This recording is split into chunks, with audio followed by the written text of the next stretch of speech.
Get this and get it straight. Crime is a sucker's road, and those who travel it wind up in the gut of the prison of the grave. There's no other end, but they never learn.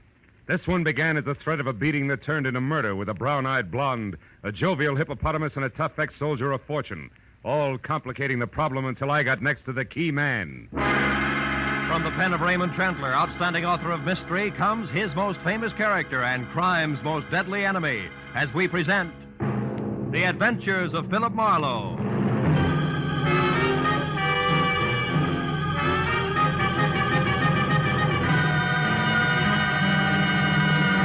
Now, with Gerald Moore, starred as Philip Marlowe, we bring you tonight's exciting story, The Key Man.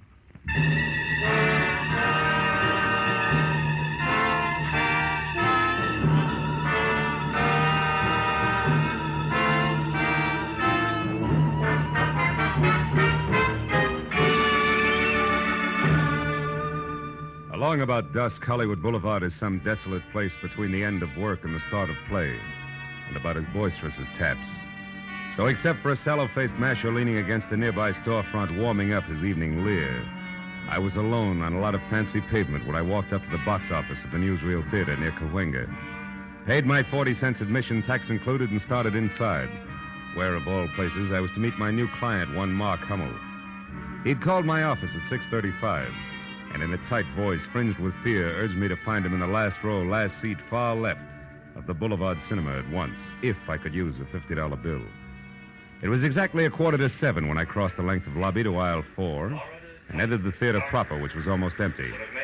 It was 2 minutes after that before I could see well enough to tell that the man all alone in the aforementioned seat, who wore white French cuffs protruding out of gray flannel, a pleated frown and not paying any attention to the bathing beauties on the screen who were water skiing through Florida's Cypress Gardens, had to be my client.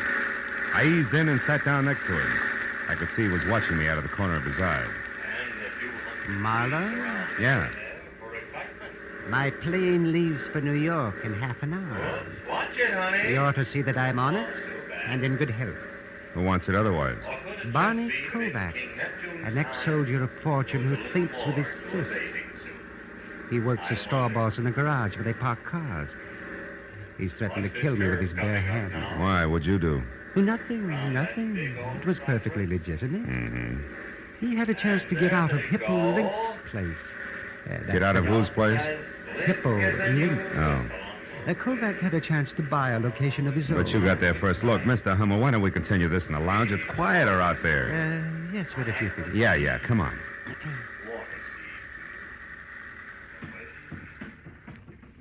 Oh, this is better.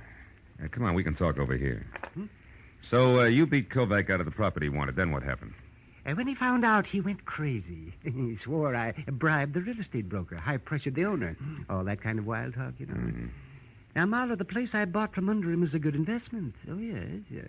But chicken feed compared to the deal I'm going to close in New York tomorrow. If I get there. So for $50, I'm to see that you do just that, huh? Yes, but I've already made your work easier. I told Hippo Link, all 300 pounds of him. Oh? I told him in a loud voice this afternoon that I was going out of town by train at 7 tonight, figuring, of course, that Kovac, who's nearby, but wouldn't do anything with people around, would overhear me. Mm-hmm. And your connection with Hippo is what? I parked my car in his garage. Period. Anyhow, at 5:30 tonight, I drove downtown to the Union Station. I left my car in the lot there and went inside. After which you doubled back, got outside into a cab, and headed for here in a comfortable wait until plane time, which you're afraid might not fool anybody, including the tough Mr. Kovac, since you've hired me, right? Yes, that's right. I never caught sight of him trailing me, Marlowe, and, frankly, well, I'm afraid of him. Can you understand that? Sure.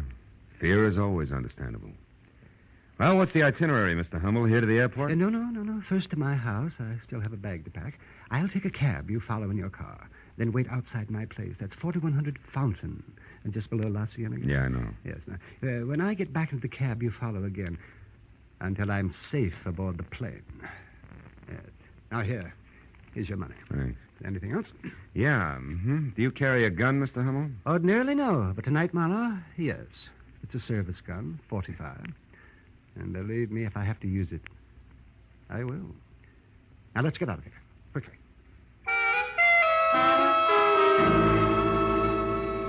I was was 20 minutes playing follow the leader up through Hollywood to Fountain Avenue as far as the neat cube of stucco that was number 4100, where I parked behind the taxi, lights out, and waited.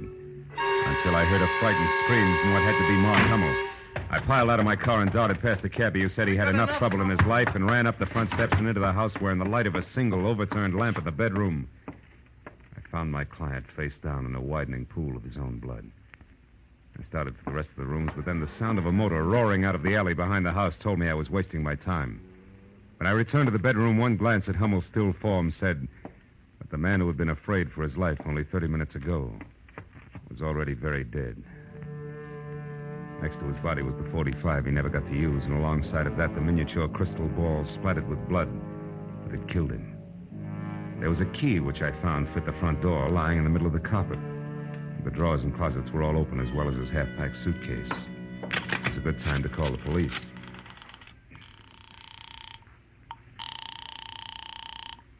Homicide, Detective Lieutenant Matthews speaking. Marlowe, Lieutenant. I'm at 4100 Fountain and standing next to a man named Mark Hummel who used to be a client.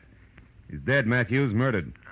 Any idea who did it, Phil? Well, I got an idea it might be a lot of muscle called Barney Kovac, who works in a garage on Santa Monica Boulevard. You sure it wasn't a robbery killing? No. Well, we've had a lot of second-story jobs there, about every 3 weeks in that neighborhood. I'm not sure of anything yet, but you see, I was Uh-oh, company, Lieutenant. I'll catch up to you later. Mark, I beg your pardon. Is Mr. Hummel in? Yes and no. Did he expect you? Well, no, he didn't. Who are you? Philip Marlowe. Well, is Mark in or not? Yes, he's in. You'll find him in here, if you insist. Oh, thank you. I'm sorry I bit your head off, but what I have to... Oh, no. He's dead? Shot with that? No, it's his own gun. He was beaten to death with that glass ball there. Oh. And that key is his, too. It fits the front door. I already tried it, and then I put it back when I found it, since the police appreciate neatness on the scene. But that doesn't make sense. Mark always carried his keys in a leather case. Oh? It should be right there in his right pocket. Yeah. Yeah, you're right. House key with a bunch of others, and, yeah, this one matches the one on the floor. How'd you know about this? Oh, I'm an old friend of Mark's, Marlowe. You'd have to be. What were you in such a hurry to tell him? I don't remember. Maybe I can help you. Maybe it was a little message you were going to deliver from Barney Kovac. I don't know anyone by that name. And since that leaves us with very little in common, Marlowe, I think I'll leave with only this .45 here for companionship. Oh, fine. Now, get over there against the wall and turn your back. Well, go on. Now what? And don't move until you hear me drive away, or your health will suddenly be very, very poor. Good night. When Little Red Riding Hood slammed out of the place, I knew I could either follow her or wait for Matthews to siren up to the front door and then tell all. One last look around the room, including the key in the middle of the carpet, made me change my mind again. If the key could be traced, it might be a definite link to Kovac, so I headed for Hippo Link's garage on Santa Monica Boulevard in the hope of further information about a hot-tempered man who worked there. Less than 5 minutes later, I was walking down a cement ramp that dropped from the street level into an acre of underground parking space filled with a crowd of heavy with chromium cars that belonged to the fashionable neighborhood nearby. Hippo himself was a perspiring oval, approximately 5'8", measured in any direction, with tiny eyes, tiny nose, and a dozen chins that danced when he laughed, which seemed to be always. He was standing next to a pickup truck marked Ace Battery Shop, talking to the driver. Forget, huh? And because of that, you want more money for him, huh? That, I suppose, is easy to get. Now, look, Hippo. Listen, Plume, I won't pay any more. My overhead's too high already. So if you can't get them for me at the same price, forget the whole deal. Besides, I don't like the way you do business anyhow. Meaning what, Hippo? Meaning that when I give you an order, Plume, I want it delivered to me in person, not to just any flunky that's standing around. Okay. That was a slip. It won't happen again. Yeah, not twice it won't. Goodbye, Plume. I got customers. Can I help you, mister? Maybe. I'm looking for Barney Kovac. Is he around? No. Why? What do you want him for? Maybe murder. What? Barney, he killed someone? Wait a minute. Plume, I said goodbye. Go on, beat it. Okay, Hippo. I'll see you around. Let's go in the office here, mister. A little quieter. Sit down. Thanks. You a cop? No, private detective. Name's Marlowe, Hippo. Marlowe, huh? Mm-hmm. Never heard of you. But then I never heard of a lot of people, huh? That's right, Hippo. People like, for instance, Mark Hummel. Why him, Marlowe? He was the one Kovac killed. Well, what do you know? Doesn't seem to break you up. Why should it? Hummel was a louse, Marlowe. Everybody said so. Of course, I didn't know him personally, except to joke with him when he brought his car in. You know, a little laugh goes a long way with some guys. Tell me, Hippo, did you know that Hummel was going out of town? Yeah, he told me this afternoon. Should have gone yesterday, huh? Shut up. Okay, so you don't like jokes. I can No. play it straight. What do you want? For an open of this, if a tall blonde with brown eyes and a pretty face who knows how to handle a .45 as well as conversation walked in here, would you know her? Am I? Could be Rhonda Beaumont, Barney's girl. She lives in a plush apartment over at 38 Sweetser Drive, just above the Strip. How does she figure? Probably great in a Catalina swimsuit, but in this deal, I'm not sure. She might have put me on the right track by setting me straight about a key to Hummel's apartment that I found next to his body. Wasn't his. A key? Yeah, the design on it near the top, the round part, was like a fancy figure eight. Mean anything to you? Not being a locksmith, no. Anything else? Yeah. Where can I find Barney Kovac? How would I know? He quit at 5 today, just like he does every day. And I quit at 9, Marlowe, which happens to be right now. So, goodbye, mister. Just like that. Yeah, just like that. You see, if I work late, Marlowe, I got to pay myself overtime. That hurts, because I can't afford it. See what I mean, boy?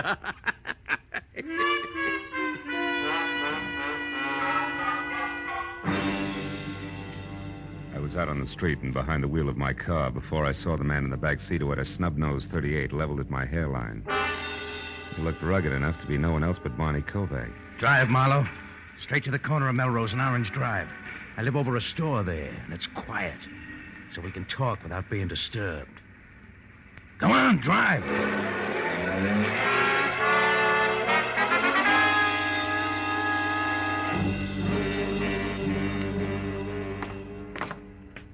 Right ahead of you, Marlowe. One with a closed transom. Keep walking. And when I get there? Then you'll go inside, sit down, and rest while you listen. To what? To the truth, Marlowe. I've been following you long enough tonight to know that you're off your rocker. You see, fella, I didn't kill Hummel. Yeah, I know. He's double-jointed. It was suicide. Slugged himself from behind. All right, until he cut was... it. Here, here's the key. Open up. Okay. Hey, you made a mistake, Kovac. Wrong key. What are you talking about? Let me see that. Sure. With pleasure. Stupid. Now that I got your gun, Bud, try it yourself. Come on, Kovac. Close quarters make me nervous. You're making a mistake, Marlowe. Yeah, sure I am. The guys who are off their rocker always do, remember?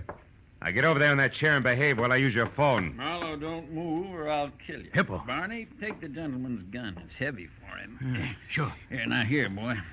Here's some money. Get clear of L.A. till this thing's all cleaned up. You're in a bad spot. I know, but I didn't kill Hummel, Hippo. You gotta believe me. Yeah, by all means. Barney, my boy, if you say it, I believe it.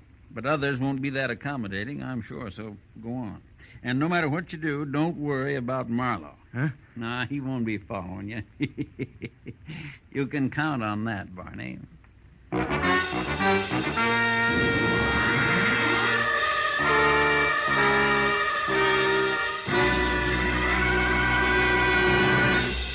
In just a moment, the second act of Philip Marlowe. But first, programs on a summer Sunday afternoon come to you at home, in your cars, on the beaches, and 101 other places where you are at ease.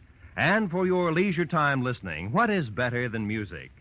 Every Sunday afternoon, CBS brings you two outstanding programs of music. Gems from the great composers played by the Symphonette, and the sweet, memorable songs of the outstanding modern composers and semi-classicists sung by the Choraleers. Each program is designed especially for fine, summer Sunday afternoon listening. Hear both the Symphonette and the Choraleers tomorrow afternoon on most of these same CBS network stations. Now, with our star, Gerald Moore, we return to the second act of Philip Marlowe and tonight's story, The Key Man. The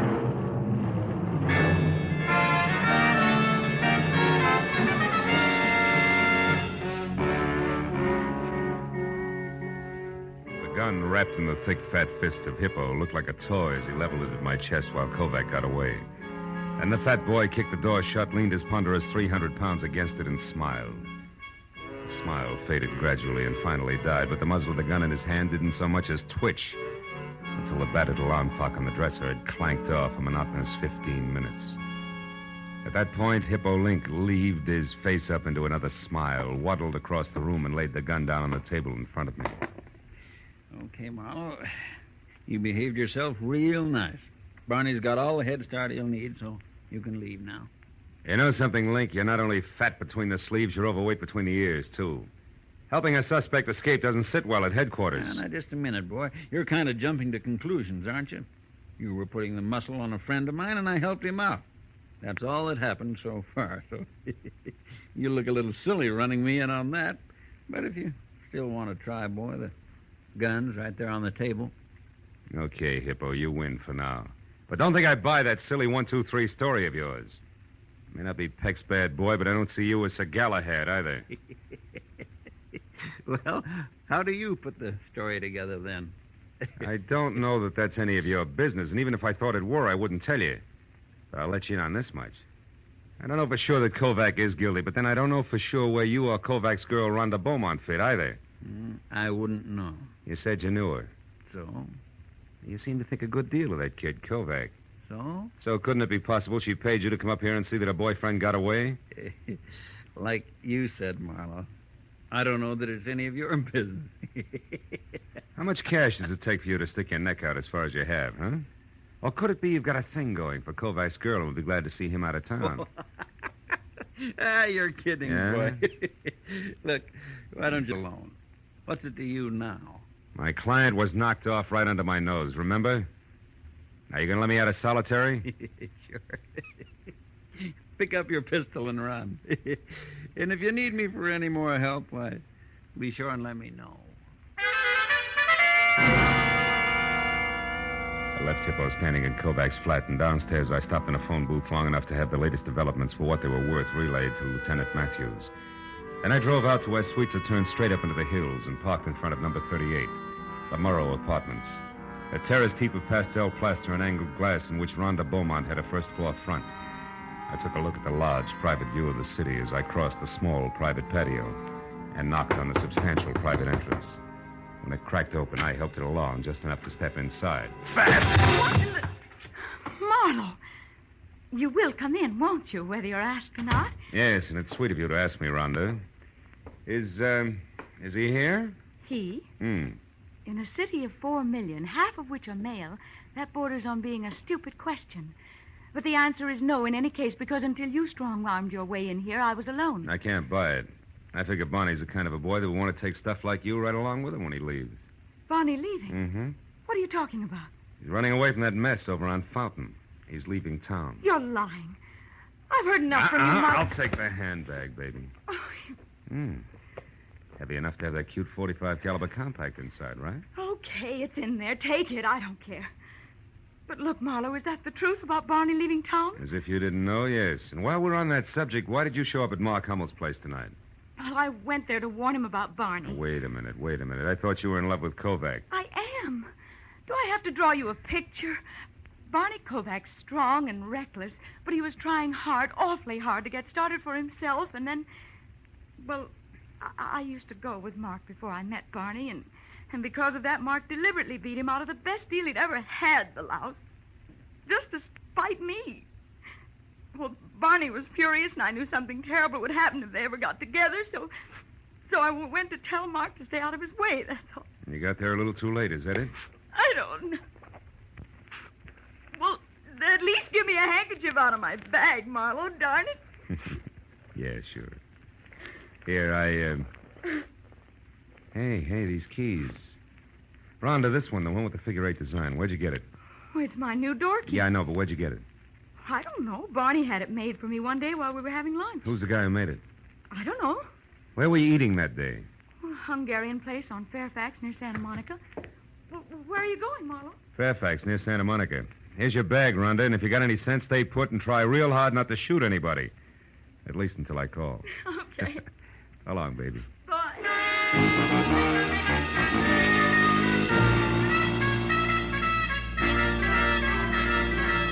Hey, late extras, the world's in terrible shape. It's a mess. Read all about it. Late extra papers. It's all over now. Paper, mister? No, thanks, kid. Tell me something. Where's a locksmith on this block? Locksmith? No, there ain't none. Oh, come on. Sure there is. A guy who makes keys. It's got to be. Think hard, will you? It's important. Think hard, he says. Look, mister, I know this whole neighborhood like the back of my own hand. No key maker. Uh-huh. Well, how about a guy who sharpens saws, scissors, things like that? No, nothing like that. We got filling stations, bars, a delicatessen, drugstore, shoemaker, dry goods store, 3 restaurants. One's Hungarian, that's on Fairfax.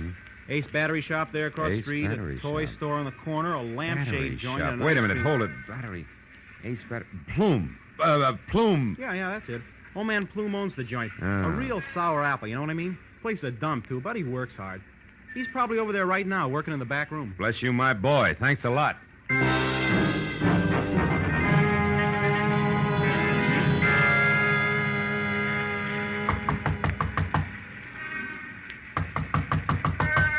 Yeah, who is it? Customer, my battery's dead. You got to help me. Now, look, mister, my place is closed up. Come back.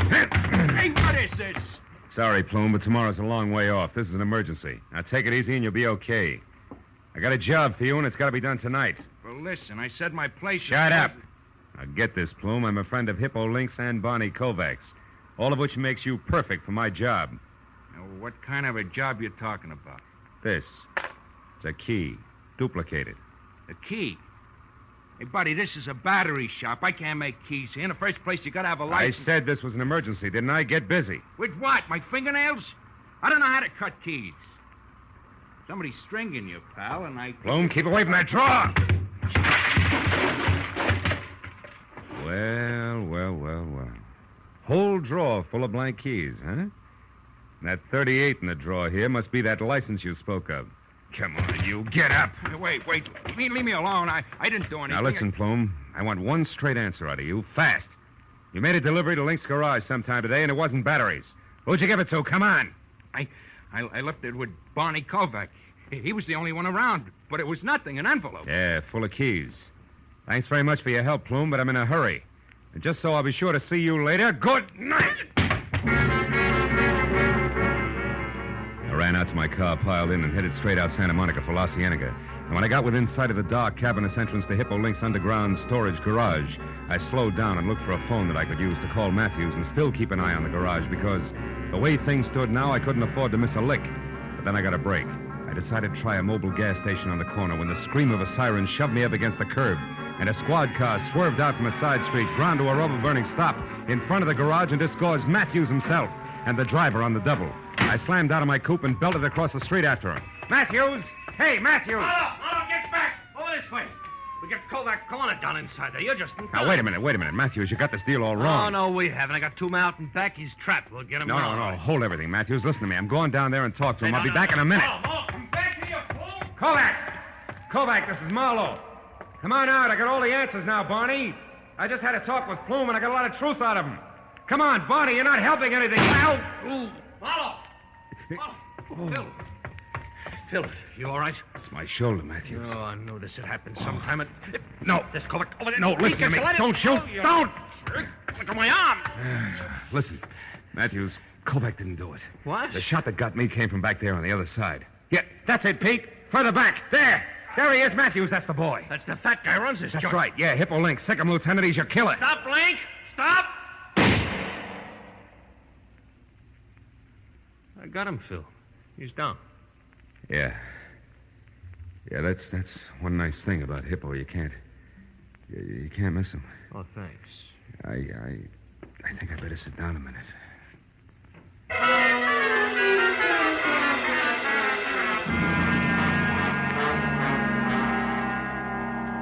Hello, Marlowe. You feeling better now? Oh, great. Yeah, you can't beat these hospital beds for comfort, Lieutenant. I'm getting one for my apartment. You can crank it into 30 different positions. You know that? Yeah, I know. The doc says you got off with a flesh wound. Uh-huh. Yeah, you're pretty lucky, Phil. And I just stopped by to tell you they saved Hippo Link, so he'll have to be tried. It won't be much, though. He's already admitted everything. Well, what about Plume? Did you get anything on him? Still so groggy, hardly knew his own name when we picked him up. Yeah, it was quite a racket they had, Matthews. Yeah, smooth. Every rich customer come into Hippo's garage, left his house key with his car keys, was a cinch to be burglarized sooner or later. Yeah, Plume cuts a duplicate key. They find out when the people are away, and that's all they need. Some setup. But it sure backfired on him tonight. Hummel went to a lot of trouble to tell Hippo that he was leaving town at 7 just to throw Bonnie off his trail. But Hippo took it as a great opening for his racket. So Hummel came home right in the middle of the burglary, and Hippo had to kill him to get our way. That's it? Oh, by the way, a friend of yours out here. Oh? Yeah, I'll get him. Come on in, Bonnie. He's feeling fine. Oh, swell. Hi, Mr. Marlowe. Hi. I guess Rhonda and I owe you quite a vote of thanks. You owe me nothing but an explanation, Kovac. Why'd you run? Oh, I don't know. After the way I shot my mouth off about Hummel, I figured I was hooked for sure when he turned up dead. Once I started running, I couldn't stop. Kept getting worse. Yeah, it's exactly what Hippo figured. That's one I don't get, Marlowe. Why'd he help me in the first place? He had to, brother. Hippo knew that my best clue was an extra door key. He also knew that Plume had left a bunch of keys with you to give to him. He was sure that if we ever got together and talked about keys, he'd be stuck. But as it turned out, I got the same lead anyway from the key Plume made for Rhonda. Hey, Matthews. Yeah? Crank me up in the middle, will you? What, like this, Phil? Oh, yeah, that's perfect. Barney, turn off that reading lamp, will you, please? Sure. Yeah. Anything else, Marlowe? Yeah. You see that no visitor sign there? Yeah? Well, just hang it on the door on your way out. I'm here for 3 days, fellas. I'm going to make the best of them. Good night, all.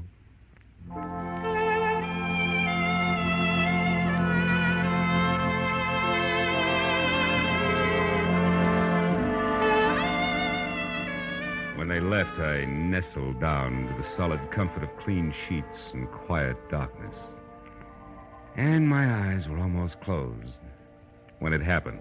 The light snapped on. A pair of efficient hands grabbed me, stabbed an inch of hypodermic needle into my right arm, jammed a cold, hard thermometer under my tongue, and splashed a half a pint of icy alcohol on my back.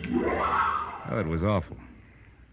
But when it was over, she looked back from the door and smiled before she went out. A red-headed nurse and very pretty. Only then did I notice the set of keys she'd forgotten on my medicine table. One was thick with a figure-8 design.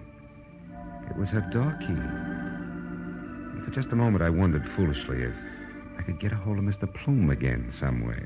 For just a few minutes. Cut it out, Marlowe. Go to sleep.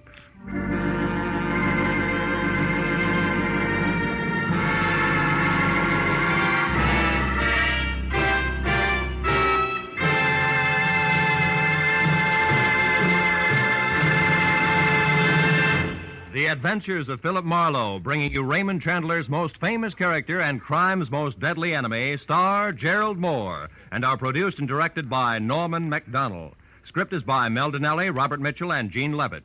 Featured in the cast were Vivi Janis, Parley Bear, Jack Moyles, Howard McNear, Shep Menken, and Don Orick. Detective Lieutenant Matthews is played by Larry Dobkin. The special music is written by Richard Orant. Be sure and be with us again next week when Philip Marlowe says...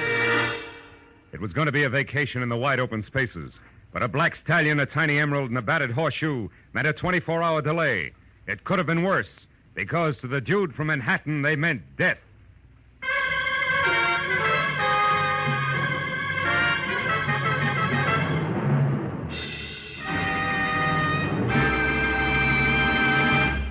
Most of us think we are free of tuberculosis. Yet how many of us make sure with periodic chest x-rays that we have no symptoms of this dread disease? Anyone can have TB without being aware of it. In the early stages, there are often no signs, and yet it is in this early stage when it is most important for the disease to be detected. So remember, TB can be cured if you catch it in time. Make an appointment for that chest x-ray immediately. This is Roy Rowan speaking. Stay tuned now for Gangbusters, which follows immediately over most of the same CBS network stations. This is CBS, the Columbia Broadcasting System.